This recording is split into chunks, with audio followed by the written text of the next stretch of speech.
Hapa tupo kituo cha kupoza umeme cha Inyonga. Tumefanikiwa kuchaji laini yetu ya umeme yenye usongo wa kilovoti 132 kutoka Ipole mpaka hapa Inyonga ambayo ni wilaya ya Mlele.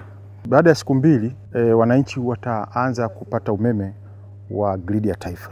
Kwa sisi kazi yetu ilikuwa ni kuleta umeme hapa kutoka Tabora mjini mpaka substation ya Inyonga.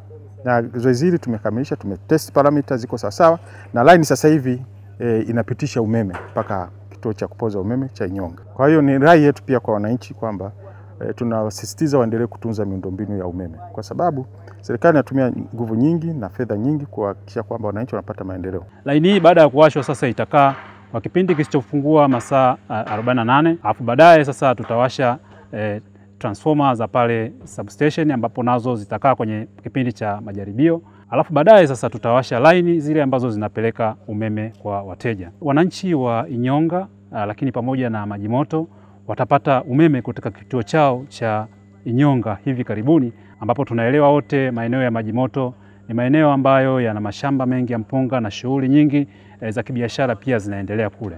TIDCO pia inaendelea sasa na ujenzi na ukamilishaji wa laini ambayo sasa itaelekea upande wa Mpanda, ambapo baadaye pia tunatarajia kuiwasha hapo mwezi wa 6. Mara ya kwanza gridi inaingia kwenye mkoa wa Katavi ambao ni wilaya Mlele, watu watanufaika na umeme, na pia kibiashara watu watakuja ndani na nje ya nchi kwa ajili ya kuwekeza, kwa sababu tutakuwa na umeme wa uhakika na shirika litanufaika kwa ajili ya kujipatia kipato. Tunawasihi wananchi wawe mabalozi wazuri kwa ajili ya kulinda miundombinu ya shirika, hata wao pia kwa ajili ya manufaa yao.